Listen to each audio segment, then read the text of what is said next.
Olá! Um estudo realizado na década de 1980 no Japão avaliou a incidência de câncer em pessoas que nunca haviam fumado.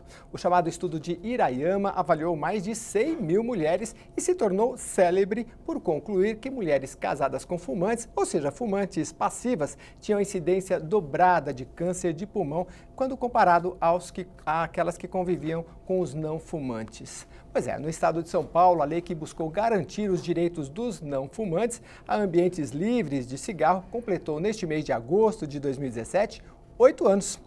O programa Agora é Lei está no ar para debater os resultados da lei, a importância da fiscalização e também os caminhos para aqueles que querem abandonar o vício. Com a gente aqui no estúdio a Maria Cristina Magide, que ela é diretora do Centro de Vigilância Sanitária do Estado de São Paulo. O João Paulo Lotufo é pneumologista, responsável pelo grupo antitabágico do Hospital Universitário da Universidade de São Paulo. Também com a gente a Silvia Cury, psicóloga e coordenadora do programa de Cuidado Integral ao Fumante do HCOR. E ainda a Edinalva Cruz, que é psicóloga, ela faz parte do grupo antitabágico do Hospital Universitário da Universidade de São Paulo. Bom, muito obrigado a presença de todos. Eu acho que o nosso papo aqui vai ser bem relevante para, como a gente disse aí na introdução, né, explicar um pouco da lei, já que a gente está aqui na Casa de Lei e celebra aí, são os 8 anos dessa legislação. Eu queria começar com a Maria Cristina. Cristina, vocês são ali os responsáveis pela fiscalização da lei. Qual é a avaliação que se pode fazer destes 8 anos? Olha, em 8 anos, acho que a gente pode comemorar o Estado de São Paulo. Ele aderiu realmente à lei antifumo em lugares fechados, né?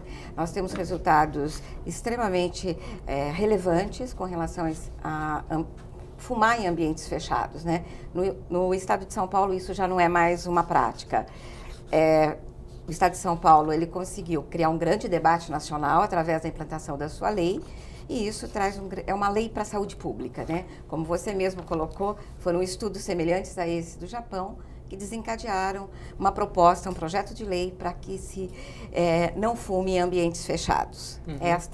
Esse foi o propósito. O propósito da lei foi proteger principalmente os fumantes passivos, foi isso? Exatamente. O foco principal era realmente proteger os fumantes passivos.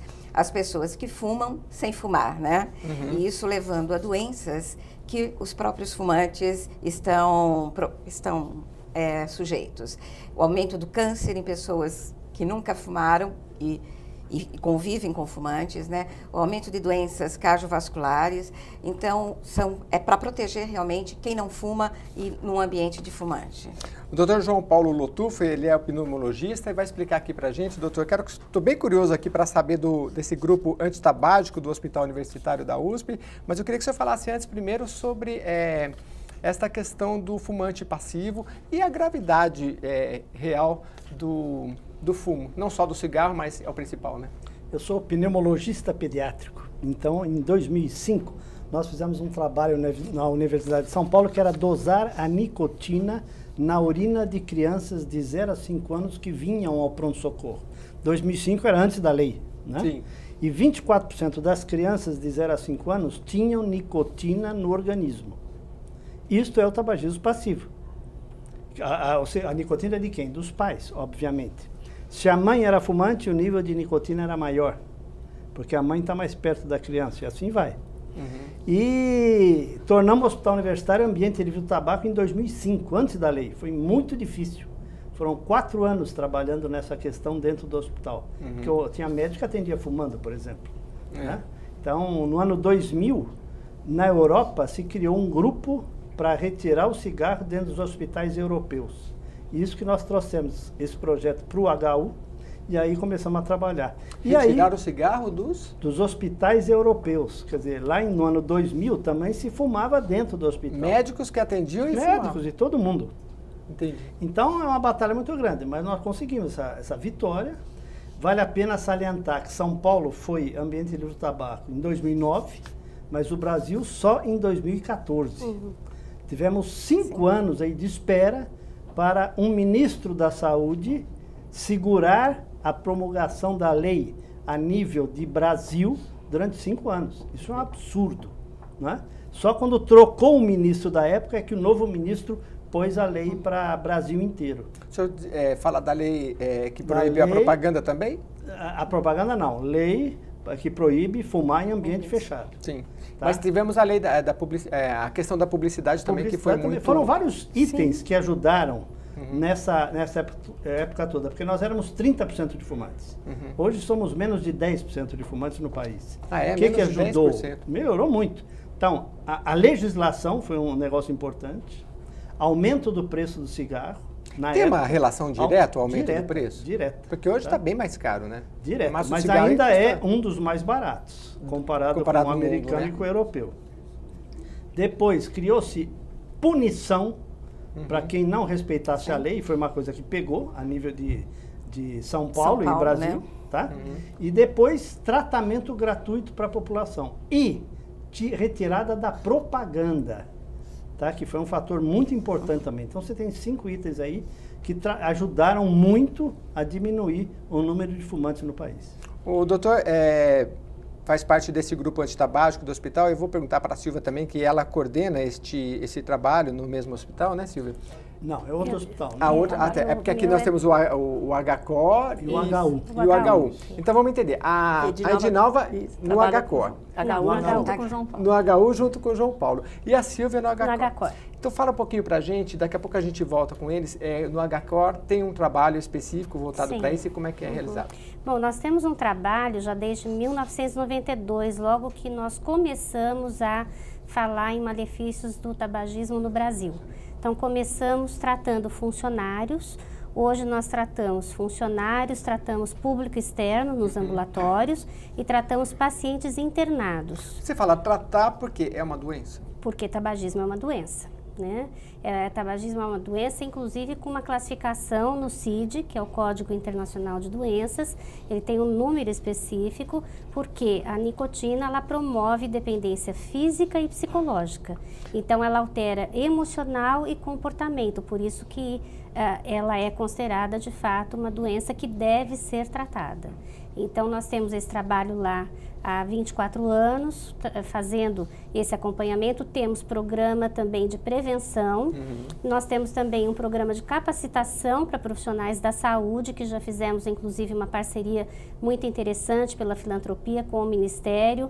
E aqui para a Prefeitura de São Paulo, nós capacitamos mais de 1.000 profissionais para tratar fumantes nas unidades básicas, quando houve a nova portaria em 2015, aonde o tabagismo deveria ser tratado a partir das unidades básicas de saúde e das unidades de atenção, mesmo em residências, né? Então, esse foi um programa, um projeto do Hospital do Coração que aconteceu com muito sucesso e pretendemos ainda replicar esse programa para outras regiões do país em parceria não só com o Ministério, mas com o próprio INCA. Então tem bastante experiência para colaborar aqui com o nosso debate. E a Edinalva Cruz, ela é psicóloga e faz parte do grupo antitabágico do Hospital Universitário da USP. Isso. Acertei? Isso. É isso. Fala pra gente desse trabalho. Começar tratando pelos próprios médicos, o profissional da saúde também é um trabalho realizado lá? Ou vocês lidam mais com a população também, né, direto? Então, nós temos um programa dentro do Hospital Universitário onde ele atende desde a população USP, porque ele está dentro da universitária, na USP, e atende também qualquer outra pessoa. Então, ele está aberto a quem quiser parar de fumar, né? Entendi. E a gente tem uma equipe, né, de profissionais, multiprofissional, e temos trabalhando para o tratamento de parar de fumar, o médico e o psicólogo. Então, no caso, eu vou trabalhar com eles a dependência psicológica. E o que é importante também a gente refrisar nesse programa é que, muitas vezes, eles mesmos vêm imbuídos de um objetivo, parar de fumar. E que a gente sempre, eu pessoalmente que estou nessa parte, né, nessa área, a gente gosta sempre de frisar que não é só parar de fumar. Eu sempre falo, vocês estão aqui para quê? Parar de fumar. Eu falo, está faltando o segundo. O segundo objetivo é ele se manter sem fumar, porque a recaída pode ser na esquina. Então, a chance de recair... É muito similar a outras drogas, como o álcool, por exemplo, mas nem sempre é encarado dessa forma. Porque o álcool a gente sabe que tem essa questão que o doutor até falava antes nos bastidores, né? Que você tem que se manter, hoje é mais um dia que eu vou me manter longe do álcool, porque se eu tomar um trago eu vou voltar. O cigarro é a mesma então, coisa. a gente sempre usa o modelo, né, do AAO, né, os mandamentos, a gente traz exemplos disso e fala. Eles entendem muito bem quando a gente fala do AA. Como é que é no AA? Ele vai, porque eles gostam no tabaco de falar assim, eu fiz um teste, dei uma tragadinha para fazer um teste, eu não estou usando só um, eu só uso de vez em quando em festa. Eu falo, como é que é no AA? Eles entendem muito bem isso. No AA eles sabem que não tem essa de beber um golinho. Eles entendem, tem muitas pessoas, tem na família, tem amigos, e sabem que o modelo lá não é nenhum trago, né? Nenhum gole. Então, no cigarro também nenhum trago. Agora, doutor João Paulo, geralmente quantas vezes se tenta parar de fumar? Vamos animar para quem está em casa aí, ou querendo parar de fumar, ou ajudar um amigo a parar de fumar. Quem vem no grupo para parar de fumar, já tentou parar de fumar várias vezes. 4, 5 vezes. Né? Mas não conseguiu. Então, precisa entender o seguinte, uma parte da população é fraca dependente da nicotina. Uma parte é médio dependente, uma parte é forte dependente. Isso é genética. É genética. Você nasce fraco, médio ou forte dependente. Então, muita gente que parou de fumar no país eram fracos dependentes. Esse pode parar de fumar até sozinho. Mas nos nossos ambulatórios, no HCOR não vai ser diferente, eu acho, você tem muito médio e forte dependente hoje, que precisa um pouquinho mais de ajuda técnica para parar de fumar. Entendi. Então, é isso que a gente faz. Quer dizer, quem vem lá, você tem outros problemas que se associam. Você tem muitos pacientes depressivos, então você precisa de um suporte nessa área. Você tem muitos pacientes com ansiedade incrível, e você tem muitos pacientes que já foram dependentes de outras drogas, porque o cigarro é o mais difícil de parar de fumar, porque a dependência da nicotina é muito mais forte. Então, esse pessoal já vem, muitas vezes já passaram por outros locais e já tentaram parar de fumar várias vezes. E a gente diz o seguinte, se essa pessoa permanecer no grupo toda semana, ele vai parar de fumar. Às vezes não importa o tempo. Na nossa experiência, que talvez seja diferente, porque cada hospital tem a sua característica, pacientes que vêm com problemas cardíacos talvez tenham mais vontade de parar de fumar do que no hospital geral, né? Então, cada um vem com a sua vontade de parar de fumar. Isso é o importante. Qual é a nota de 0 a 10 de vontade de parar de fumar desse paciente? Se ele tem nota alta, a chance dele parar é maior. E essa nota, ela pode vir de uma vontade própria ou ela pode também ser estimulada por uma doença, por exemplo? Pode eu não estou também. nem mais falando porque de tanto tossir, então eu não estou conseguindo nem trabalhar mais. Pois é. Isso é um bom estímulo. Lógico, o camarada que está com um nódulo na garganta, uma suspeita de câncer de laringe, o outro está começando um enfisema, o outro está formigando o dedão do pé, que é a tromboflebite obliterante aguda. Então, ele tem um estímulo para parar de fumar. É diferente, eu vim aqui porque a minha mulher me mandou, porque ela não gosta do cheiro. É diferente. Então, às vezes o pessoal vem procurando um remédio mágico para parar de fumar. E isso não existe. Entendi. Agora, o programa É Lei discute a lei antifumo no estado de São Paulo, que há 8 anos alterou a realidade aqui, como o doutor acabou de nos dizer, foi uma queda drástica no consumo do fumo, que a lei não é só o fumo, mas eu até vou pedir para a Maria Cristina Megide, que é a diretora do Centro de Vigilância Sanitária do Estado de São Paulo, para explicar um pouquinho mais sobre a lei. O índice de sucesso é alto e aqui vocês acreditam isso? Fiscalização? Olha, eu acho que realmente isso é comprovado, né? Nós temos que 99% dos estabelecimentos em São Paulo, no estado de São Paulo, eles cumprem a legislação, portanto não deixam fumar dentro do seu ambiente. Houve, na implantação da lei, um momento de grande discussão, né?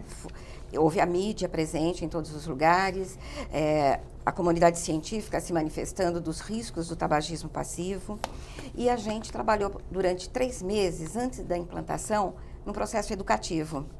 Então, nós fomos para os lugares, fomos para os ambientes, explicando o que era, o que não era e o que iria acontecer. Existe realmente uma punição, né? Você tem uma graduação dessa punição, se esse ambiente não proporcionar um ambiente saudável para o seu cliente. Então, é uma lei para que você cuide do que você está oferecendo para a população. Então, nesses anos todos, houve a fiscalização maciça, nós continuamos fiscalizando todos os dias da semana, existe uma fiscalização no estado de São Paulo. Nós temos mais de 1.750.000 fiscalizações. Isto é um volume considerável. Isso nesses 8 anos? Nesses 8 anos. Nesses 8 anos, nós tivemos 3.870 autos de infração, multamos esses estabelecimentos. Alguns deles foram interditados, desafiavam, né? Acreditando que passou uma vez, não passa mais, mas a gente é insistente, continua. Então, nos ambientes onde frequentemente, geralmente os ambientes de hospitalidade, né? Que são os bares, restaurantes, baladas, esses ambientes são foco da nossa fiscalização. E a gente tem esse resultado.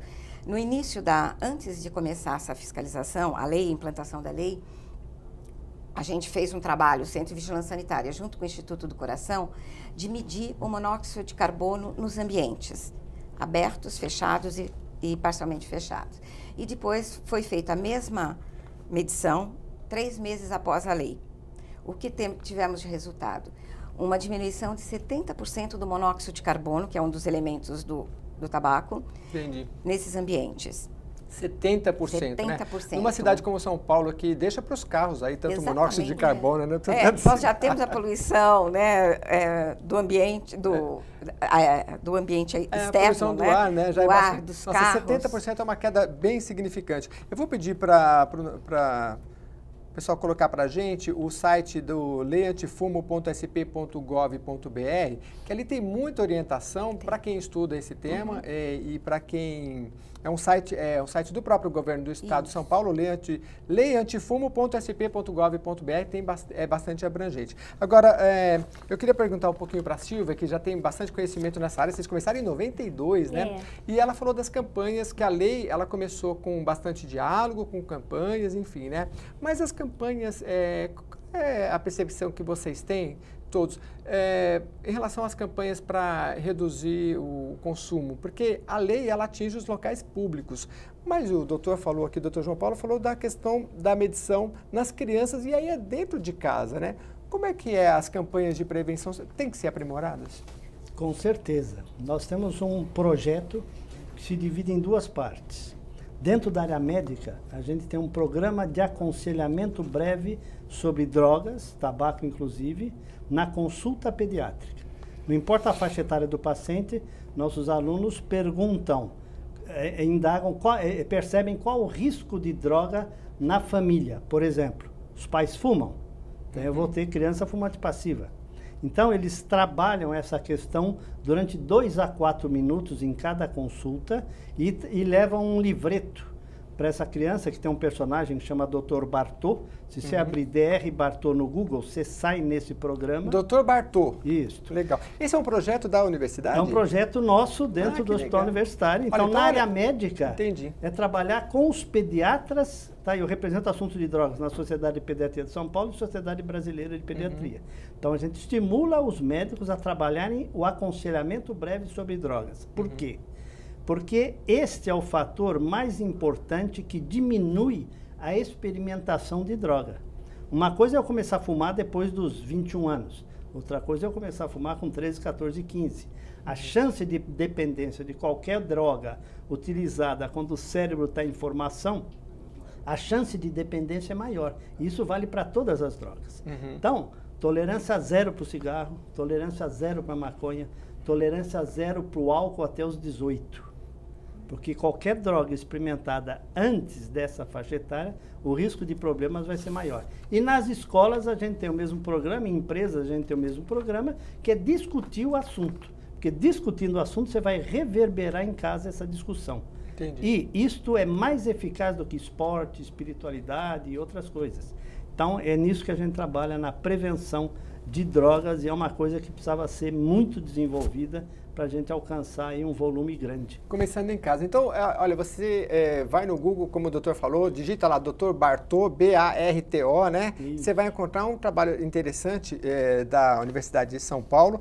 E eu queria conversar aqui com a Edinalva, que ela também faz parte do grupo antitabágico lá do do HU, né? Hospital Universitário, né? Até conversava com eles aqui, porque aqui em São Paulo a gente tem o HC, né? Que é um hospital de especialidades, me explicou aqui o doutor, e o HU é o hospital da Universidade de São Paulo, que fica ali na Zona Oeste, né? Quem quer participar deste programa, como é que faz, Edinalva? Então, nós temos uma equipe, né, que tem a enfermagem também, que recebe as pessoas na segunda-feira. Tem que ir lá pessoalmente, tem que agendar, como é que... Aparece 9 horas da manhã, o setor de enfermagem está lá para receber as pessoas, todos que aparecerem. Aí fala, olha, eu quero participar desse programa aí. Quero participar, já vão para o setor, onde eles vão sentar, conversar, tem toda a parte de acolhimento e todo um trabalho de receber as pessoas, não é só preencher uma ficha. Você tem gente que vem de longe? Porque eu imagino assim, pegar ônibus, pegar carro, atravessar a cidade. Tem gente que vai. Nós temos depoimentos que a gente deixa gravado, né, de pessoas bem, assim, específicas que fizeram muito esforço para vir de longe. Então, a gente pergunta, qual horário? Eu acordei às 6, às 5, aí 4 da manhã, 3 da manhã. Porque vem de longe, pessoas que vêm, assim, às vezes de cidades vizinhas. E quem é que consegue largar? Que tem mais chance de resultado? É aquele que se envolve com o grupo? É a questão da determinação individual? Então, são vários fatores que vão ajudar a parar. Agora, você falou uma coisa importante do grupo, que é uma coisa que eu gosto de frisar. Como o João Paulo falou, eles vão lá tendo parado de fumar já várias vezes. E eles chegam desanimados. Se eu tirar uma foto da primeira entrada é uma e depois é outra e melhora. Geralmente dura quanto tempo? Para eles pararem? O tratamento. O tratamento, ele começa para ele parar de fumar. Depois que ele parou de fumar, que é o tempo dele, que cada um vai ser seu tempo, ele fica 1 ano na manutenção, 1 ano sem parar de fumar. Para que ele possa ter um tempo com a gente nessa estratégia de poder aprender a ficar sem fumar e não ter riscos da recaída. Né? Isso para ele não voltar a fumar. Esse é o mais importante. Não voltar, né? Uma coisa é parar de fumar, outra coisa é eu não voltar a fumar depois. Porque as recaídas acontecem, então a gente tem essa característica de segurar o paciente, porque a gente sabe que até 1 ano sem cigarro a chance de recaída é maior. E só depois de 1 ano fica mais fácil. Mais fácil, mas tem que tomar cuidado. Conheço um repórter que... Né? Tem um repórter que ele fumou durante décadas, a gente vai falar quem é, apresentador também, que ele nem devia estar apresentando esse programa porque ele não é bom exemplo. E só complementando... Mas eu parei 5 anos. Complementando quando você perguntou o que ajuda, né? Então eu gosto sempre de frisar que eu acho interessante que eles possam participar de programas e dos grupos. Porque ele pode fazer a tentativa sozinho, mas eu considero que ele tem mais chance se ele participar de um programa de grupo onde ele tem todo o trabalho dos profissionais que estão ali fazendo o trabalho de estratégia e tal. E o próprio grupo tem um efeito, a gente usa depoimento deles mesmos para mostrar para eles, tem uma química ali dentro do programa que eu considero que vão ser fatores favoráveis para parar de fumar. Tem pessoas que param sozinhas, mas a gente trabalha com aqueles que já tentaram. Você falou de uma equipe multidisciplinar. Tem o psicólogo? Psicólogo, médicos, tem o farmacêuticos e enfermagem, residentes e voluntários. A gente tem pessoas ou pessoas do tabagismo, ou outras pessoas que querem ajudar no programa, porque a gente faz pesquisa, né, e faz via telefone, ligando para as pessoas. Então, quanto mais pessoas para ajudar, é melhor. Agora, Silvia, você é psicóloga também, né? Sou psicóloga. 4.700 substâncias, me corrija, ou mais, né, que quando a gente fuma, a gente ingere, né? Substâncias tóxicas, né? 43, se não me engano, substâncias cancerígenas. Vocês podem até dizer quais seriam, né? E mesmo assim a gente não para de fumar. Muita gente não para de fumar. Por que não é uma questão só racional? Não. Como eu falei há pouco, nós temos a dependência física e a dependência psicológica. Existe uma ligação, né, emocional muito grande com o cigarro, principalmente no caso do sexo feminino.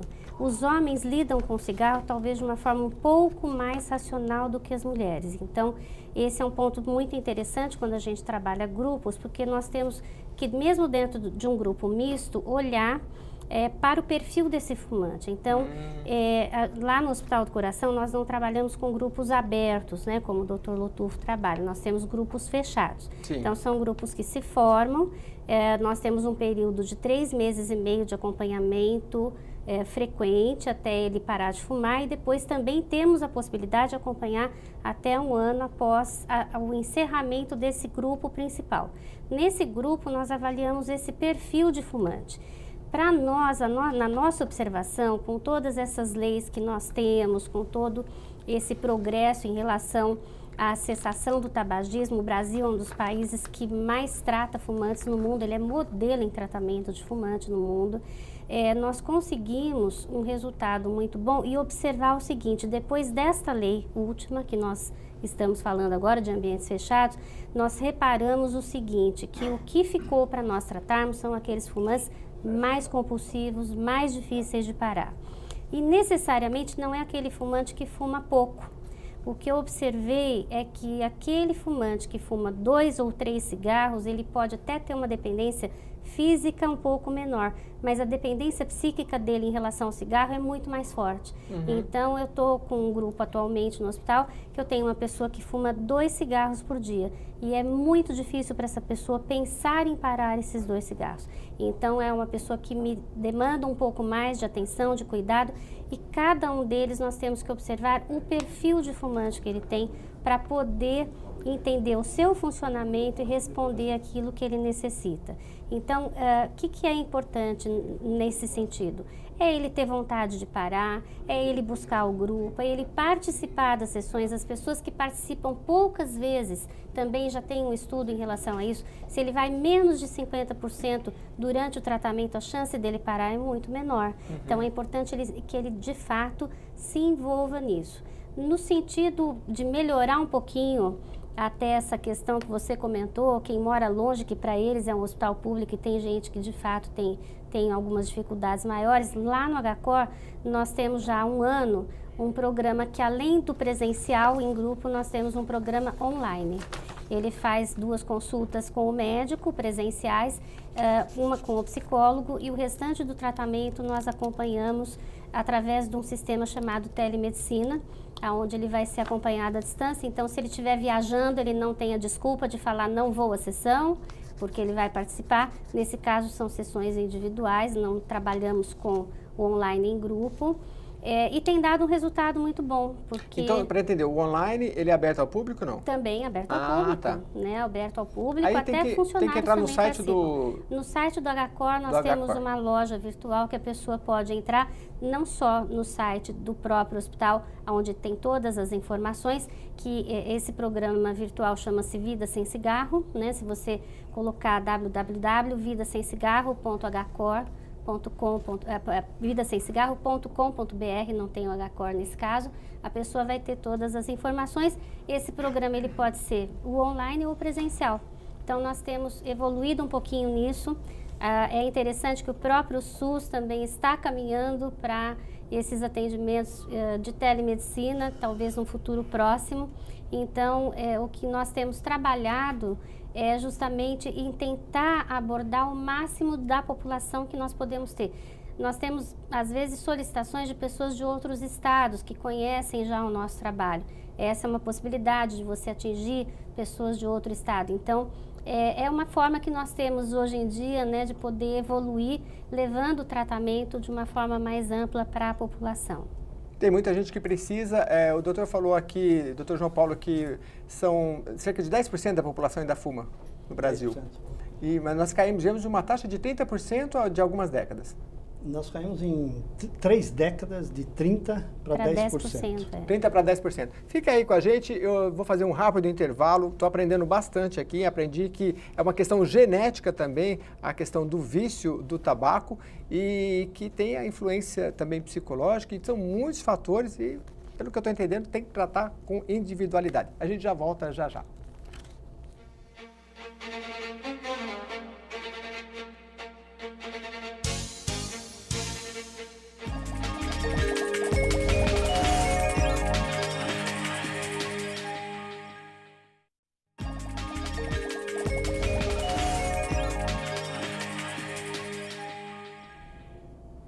Olá, agora a lei está de volta, hoje falando sobre a lei antifumo no estado de São Paulo, que é a lei 13.541 de 2009, completa, portanto, 8 anos neste mês de agosto de 2017. Nossos convidados aqui que trabalham para colaborar com a população, aqueles que desejam largar o cigarro, e também fazendo uma análise desta lei antifumo no Brasil, aliás, no estado de São Paulo. A Maria Cristina Megide, que é a diretora do Centro de Vigilância Sanitária no estado de São Paulo, vai falar um pouquinho mais para a gente qual é a avaliação da lei, depois desses 8 anos. Foi feita uma grande discussão quando do início da lei e foram feitas campanhas, né? Agora, esses trabalhos que a gente está debatendo aqui em relação aos hospitais que trabalham diretamente contra o tabagismo, eles colaboram também a uma outra frente, tem a fiscalização e tem o trabalho de orientação. Ah, com certeza, né? Eu acho que são ações que se somam, né? Uma depende da outra para ter um bom resultado para a população. A questão do fumante, que precisa ter um apoio para tratamento, e também você ter uma legislação que seja bastante forte, né? A gente tem acompanhado muito o processo dessa lei, os resultados dessa lei, com estudos em parceria com o Instituto do Coração, do HC, pelo ambulatório de tabagismo, onde a gente tem 2 teses já defendidas, né?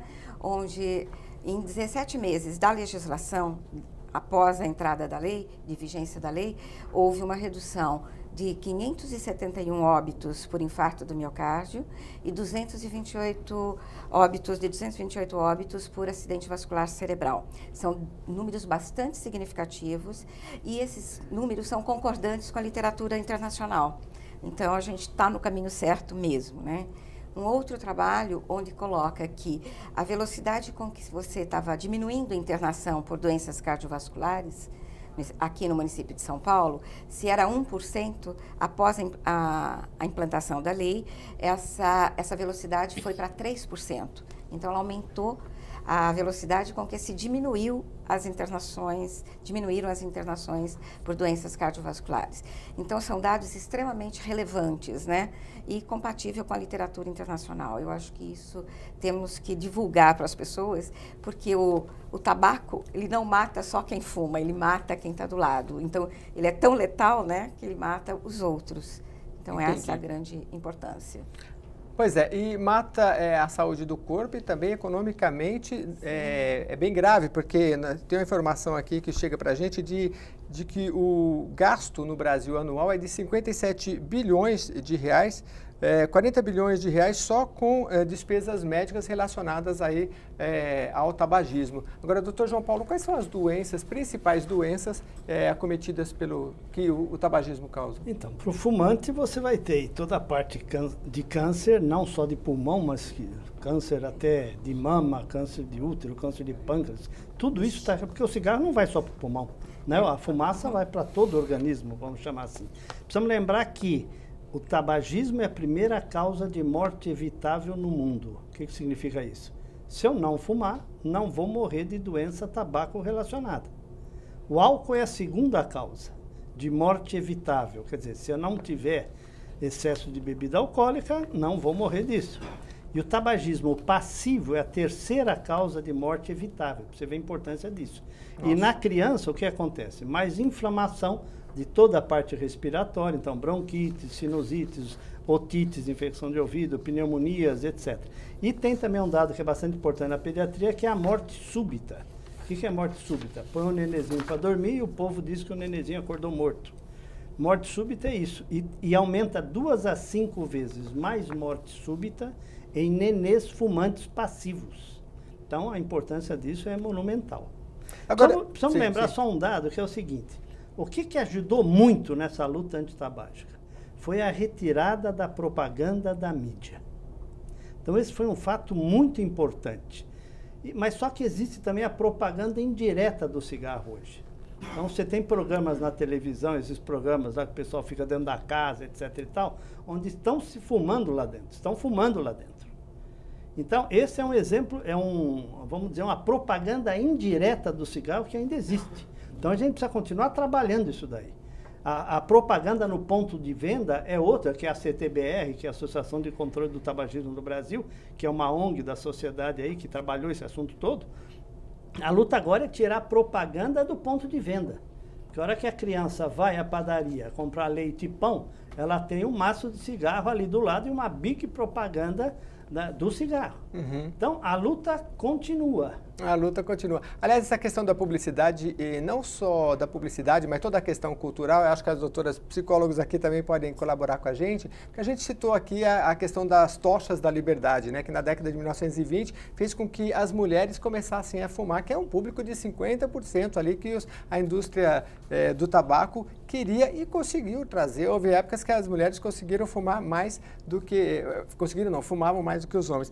E é interessante porque nesta história, na época não tinha essa nomenclatura do marqueteiro, mas eram relações públicas que fez todo esse trabalho e orientado por uma psicóloga, porque ele foi lá falar com a psicóloga ou um psicólogo e ela falou assim, olha, você pode associar o cigarro na questão da mulher com uma questão de poder.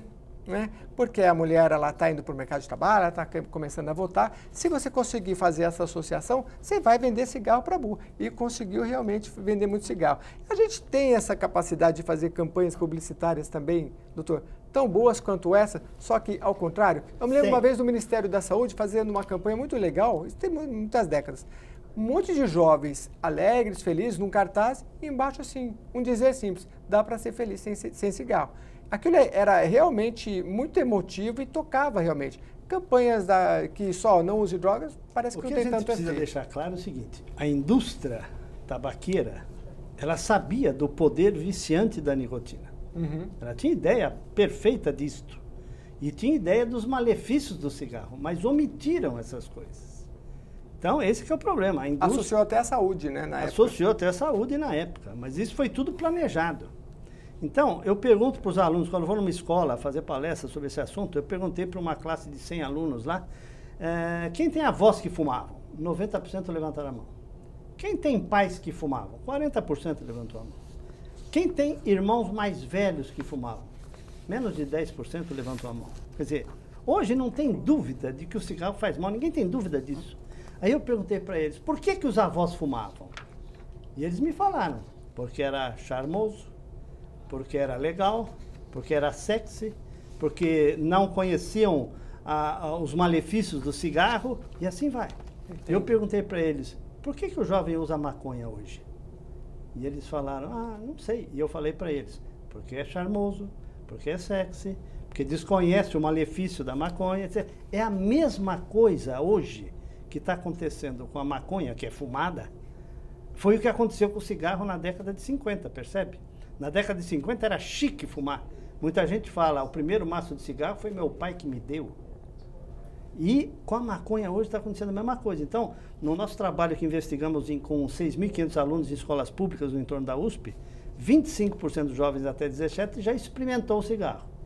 20% já experimentou a maconha. Está pau a pau, percebe? Entendi. Então, hoje, o malefício do cigarro é claro. Claro. Tá? Agora, o senhor falou alguma coisa relacionada ao hábito. Eu queria que as doutoras aqui, psicólogas, também me explicassem para a gente. Porque tem um estudo de um psiquiatra americano, o nome dele é Judson Brewer, se eu não estou enganado. Você coloca aí no TED Talk, no Google, que você vai achar. E ele fez um estudo relacionado ao mindfulness, à meditação. E o que eles encontraram? É aquilo que o doutor está falando. O hábito é o gatilho, o comportamento e a recompensa. Então ele vê um cara legal, a molecadinha vê uma pessoa descolada, né? Hoje não é mais, né? Fumando é o gatilho. Aí eu quero ser legal igual a ele. O comportamento é fumar e depois a recompensa. E tem toda a recompensa cerebral que o doutor pode explicar melhor, né? Que é o prazer que a gente sente. Ele fez só para comparar, o estudo dele é o seguinte, quando no laboratório chegaram os pacientes e que já tinham tentado parar 5, 6 vezes, ele falou, olha, ele até estimulava a fumar, vocês vão continuar fumando, só que você vai perceber, e aí a ligação com a meditação, que é você estar naquele estado presente, e você vai perceber as características, vai usar a sua curiosidade. Então, você vai fumar e você vai perceber que características tem. Aí, no estudo, uma das pacientes falou assim, olha, tem gosto de cheiro, tem um cheiro de queijo fedorento e tem gosto de cocô, ela falou, né? Eu falei, pô, aí o estudo fez, ele falou assim, parece que é muito simples, é uma questão simplória que você vai parar de fumar dessa forma. Mas os estudos revelam que este tipo de atenção tem 2 vezes mais eficácia do que outras terapias. Eu queria que vocês comentassem se existe alguma relação no Brasil, se existe algum estudo nesse sentido. Em relação ao mindfulness, ainda não tem nada que eu conheça, pelo menos, em relação ao tratamento de fumantes. A gente sabe que o mindfulness é uma coisa que tem sido crescido cada vez mais e tem sido importante na ajuda de alguns tratamentos. Eu posso falar um pouquinho da minha experiência em relação a essa questão do hábito, né? Porque nós temos a dependência física, psíquica e o hábito. O hábito é o condicionamento, é você associar o cigarro em situações do teu dia a dia, inclusive com situações também emocionais. Então, se você fica muito ansiosa, acende um cigarro e a nicotina no cérebro diminui a ansiedade, né, através de uma questão química, que vai acontecer? Quando ele percebe isso, ele vai então toda hora acender um cigarro para se manter mais tranquilo e menos ansioso. E aí vale a pena ele dar uma parada, se observar e falar por que eu estou tendo esse comportamento? Uma das coisas que nós fazemos no tratamento, na primeira semana que ele vai para o tratamento, entre a primeira e a segunda semana, ele precisa anotar todos os cigarros que ele fuma pelo menos um dia, dizer em que situação ele fumou, por que motivo e como ele se sentia. Porque ele vai observar neste relatório situações ligadas à ansiedade, a emoções positivas, emoções negativas, à própria dependência física e a questão dos gatilhos, que é pegar o telefone, querer acender um cigarro, sentar no carro, acender um cigarro, tomar o café. Esses são os gatilhos de condicionamento. E aí tem que alterar o gatilho, o comportamento, e aí nós trabalhamos ou a recompensa, tudo? Nós temos que trabalhar a parte emocional e a parte comportamental. Então, o nosso trabalho basicamente é esse, é trabalhar através da abordagem cognitivo-comportamental com a questão emocional. Como é que eu lido quando eu estou ansioso e quero fumar? E com o trabalho comportamental. Quando eu tenho uma associação, por exemplo, ao entrar no carro, o que eu posso fazer para substituir aquilo, para quebrar esse condicionamento? Então, esse é um processo que a gente procura fazer com cada paciente, mesmo trabalhando em grupo. Por isso que eu digo sempre que é importante nós ajudarmos este fumante a conhecer o seu perfil.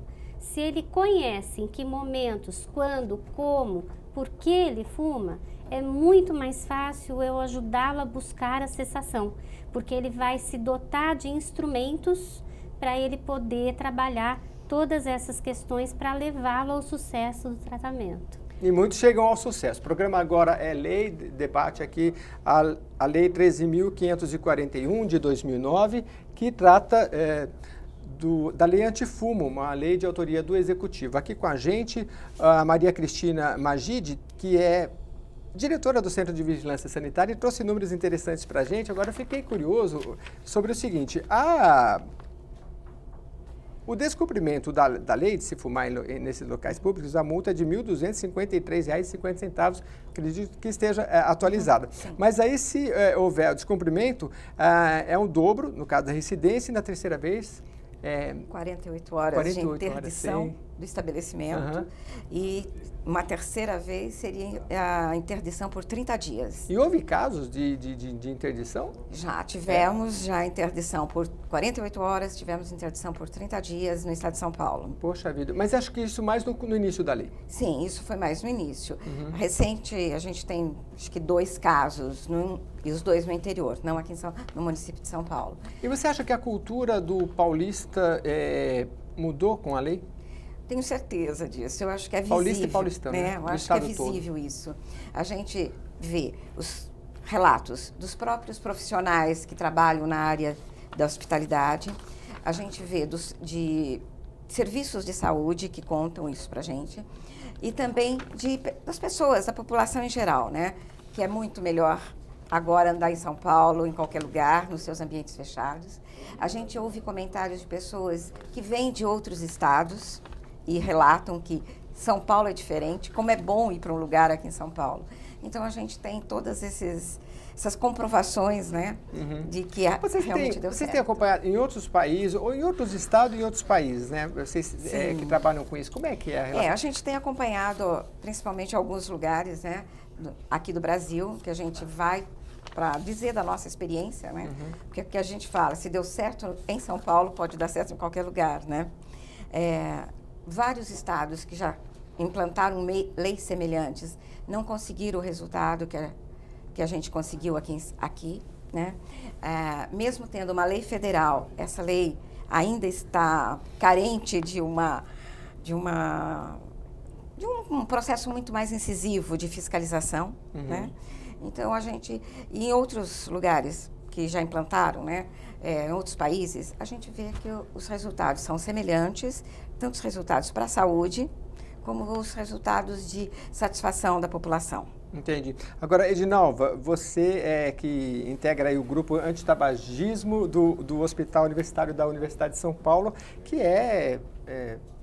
junto com a Unicamp ali, está sempre entre as melhores universidades do país. Eu quero saber se procuram vocês de outros hospitais, de outros locais, como é que vocês têm parcerias para ampliar esse trabalho? E também a população que quer chegar até vocês, para deixar bem claro como é que faz para participar. Então, qualquer pessoa pode participar. Vindo encaminhado de outros hospitais, de outros centros de saúde, a gente até avisa, faz propaganda para saberem, porque nós temos um programa bastante estruturado e com capacidade para receber bastante pessoas. Então, é bom que a população saiba que existe essa possibilidade, né, de parar de fumar. A gente sabe que o fumante ele tem um sofrimento psíquico muito grande, né? É um grande número, né, deles que querem parar de fumar, e eles se veem numa situação como se fosse muito difícil, muito impossível, né? E até, como eu disse, porque eles tentam várias vezes sozinhos e recaem. Então, é importante eles saberem que existe um programa estruturado, que tem esse acompanhamento até 1 ano, né? E que, como até a Silvia falou, vem para o programa, em geral, as pessoas que têm mais dificuldade em parar, porque se vem numa dependência mais forte, com uma série de situações, como o João Paulo falou, de depressão e ansiedade, e eles eles sofrem com o cigarro, inclusive com a lei, né? Até hoje eu fiz uma enquete, eles gostam da lei e sentem que a lei é até, como você estava falando de estímulo, um estímulo para parar de fumar, porque eles são cerceados nos ambientes, né? E sentem que a lei até ajuda para ele se estimular a falar, eu vou precisar parar, porque não estou podendo ir em tal lugar, não tenho que sair, se eu quero fumar, tem que sair. Então, ele tem essa possibilidade e é bom que ele saiba que é possível.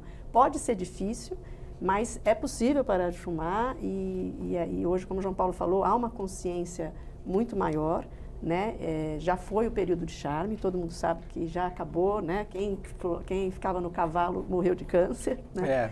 Então, quem fazia propaganda. Né? Então, assim, há uma visão muito mais clara disso. Agora, na prevenção, né, a gente precisa tomar cuidado porque a gente está estamos tendo diminuição muito, né, grande, de 30% para 10%, mas tem muita gente começando também. Então, acho que a prevenção é importante, está nas padarias, né, está nos ambientes. Então, eu acho que quando você perguntou o que fazer, eu acho que a propaganda, no sentido da gente fazer propaganda que fale não fume, eu acho que tem que também passar bastante da informação e que a informação chegue nas casas. Eu acho que precisa veicular mais programas como esses e outras formas de veicular que existe essa possibilidade de dependência, que tem gente começando, né? E a gente vê os jovens começando, e o jovem, ele só vai pensar em parar depois de 50 anos, se pensar. Quando ele vê gente morrendo, gente doente, quando ele começa a ter sintomas, ou a própria condição do fumante. Não precisa ficar com câncer ou saber que vai ficar doente. A condição psicológica dele, ele se sente mal. Ele tem um sofrimento psíquico, porque ele quer parar e não consegue. Ele se vê aprisionado de uma doença que quando ele resolve parar, ele não consegue. E às vezes leva esse aprisionamento para o resto da... Às vezes não, né? Quem começa a fumar tem que seguir a vida inteira, assim como o doutor lembrou, nessa batalha, né? Mas estão aqui profissionais altamente especializados para ajudar a gente. Eu agradeço a participação de todos, o programa chegou ao final. Se quiserem dar a última palavra rapidinho aí em 30 segundos, fique à vontade, doutor. Eu colocaria os 2 sites que são importantes do Hospital Universitário. Um é o www.tabagismo.hu.usp.br e ali tem bastante depoimentos, muitos depoimentos de pessoas que já pararam de fumar, dizendo, puxa, eu achei que ia ser mais difícil, né? Então, são dados importantes para o pessoal ouvir. E o site da prevenção, que é o www.drbartô.com.br. Ou você coloca no Google aí, Dr. Bartô. Isso, já sai lá. Temos que trabalhar a prevenção, não só de tabaco, como as outras drogas. Prevenção sempre. Alguém aqui já fumou? Não vale o apresentador falar. Já fumou na vida alguém aqui? Não? Na época de ginásio colegial, na minha época chamava colegial, mas há muitos anos atrás, e não fez a minha cabeça, então Entendi. Realmente desisti muito rapidamente. Mas serve para ter conteúdo para poder passar para as pessoas, É uma experiência. É interessante porque nos grupos, às vezes, eles perguntam, doutora, a senhora já fumou? O pessoal quer saber, interessante né? a gente trazer uma experiência nesse sentido, mas só aproveitando para poder mandar Eu agradeço a presença de todos vocês. Pois não, temos mais 10 segundos. Reforçar que é importante parar de fumar e você consegue, então nunca desista. Não desista. E você pode rever este programa aí nas nossas redes sociais da TV Alesp. Muito obrigado pela sua participação e até o próximo programa.